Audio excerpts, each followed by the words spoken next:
এই প্রশ্নের জবাব দিতে আমার গলা শুকিয়ে যাচ্ছে, কারণ কাকিমুনি নিষেধ করেছেন ভাই স্কুলে পড়তে, তাই জবাব দিতে পারছি না। কিরে বল, ভর্তির ব্যবস্থা করতে পেরেছিস? ভাই বলছিলাম তুমি একবার কাকিমুনিকে বলো না, তাহলে আর কেউ আপত্তি করবে না। তোমার কথা তো বাসার সবাই শোনে। আমি বলবো কেন? আমার যাকে বলার তাকে তো বলেছি, আর তার সেটা শুনতে হবে, না হলে একটা মারও মাটিতে পড়বে না। আমার কথা সবাই কেন শুনে জানে? কারণ আমি কখনো উল্টো পাল্টা কথা বলি না, তাই সবাই শুনে, বুঝেছিস? এটা যদি উল্টো পাল্টা ব্যাপার হয় তাহলে আমাকে দিয়ে কেন বলাতে হবে? ভাই এমন কেন নিজের ইচ্ছেগুলো আমার উপর চাপিয়ে দেয়, কিন্তু সব এমন ভাবে করে যেন কেউ তাকে কোনো দোষ দিতে না পারে।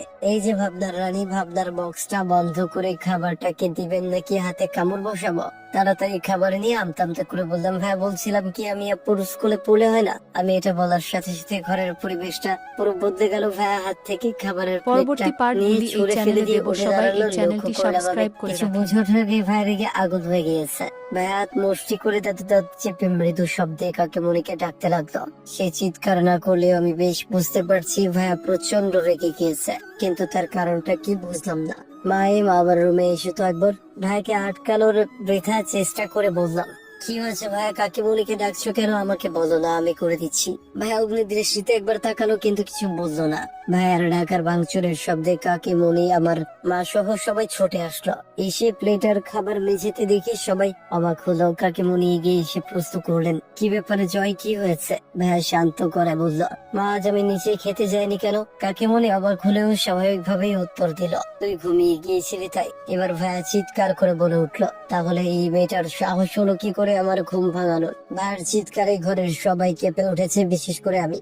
কাকিমণি ভাইকে শান্ত করার জন্য বললাম, না মানে বাবা না খেয়ে ঘুমোলে শরীর খারাপ করতো, তাই আর কি। থামো মা, আমি বাচ্চা নই যে বুঝবো না কখন কি খেতে হবে আর কখন খেতে হবে না। সব সময় বলো মেয়েকে আদিবার সাথে বেশি বেশি করে, কিন্তু কখনো ওর ফুলগুলো দেখো না। ওর বয়সী মেয়েরা কত পটু, আর ওর মাথায় গোবর ছাড়া কিছুই নেই। ওকে বলে দাও ভবিষ্যতে আমার কথা না শুনলে ওর কি অবস্থা হবে আমি নিজেই জানি না।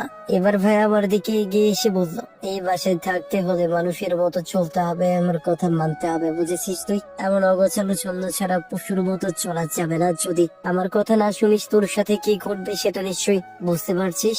ভাইয়ার হঠাৎ সুর বদলানোটা আমার সহ্য হলো না, চোখ থেকে গড়িয়ে পানি পড়তে লাগলো। আমাকে কাঁদিয়ে ভাইয়া হয়তো শান্তি পেয়েছে, তাই হঠাৎই সব রাগ থামিয়ে দিয়ে বরফ জমা হয়ে গেল। অসহায় ভঙ্গিতে আমার দিকে তাকালো। ভাইয়ের আচরণে এতক্ষণে সবাই অবাক হয়েছে, তবে সবচেয়ে বেশি অবাক আমার মা হয়েছে। কারণ মা দুপুরের ঘটনা জানে না, আজ সন্ধ্যাবেলা আমাদের এখানে এসেছে। আমি ইচ্ছে করেই মাকে কিছু বলিনি। মা এসব দেখে বুঝলো। ভাবে আমার মনে হয় আদিবার এখানে থাকাটা ঠিক হবে না। আসলে আমি আন্দাজ করতে পেরেছিলাম কিছু একটা ঘটেছে, কিন্তু আপনাদের বিব্রত করতে চাইনি, তাই প্রশ্ন করিনি।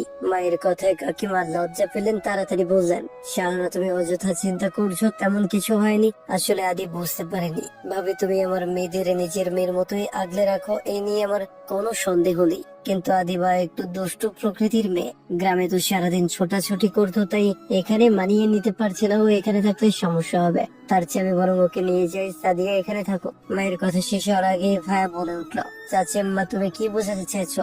মা তোমার মেয়েদের আদর করেন আর আমি তোমার মেয়ের উপর অত্যাচার করি? শেষি বাবা কি বলছিস? আমি এভাবে বলতে চাইনি। তুমি কি বললে সেটা বড় কথা নয়। বড় কথা হলো আমি আদিবার বড় ভাই। আদিবার সাহস হয় কি করে বড় ভাইয়ের মুখে মুখে কথা বলার? আর তুমি না কি করে ওকে লাই দিচ্ছ? কি করে বললে ওকে নিয়ে যাওয়ার কথা?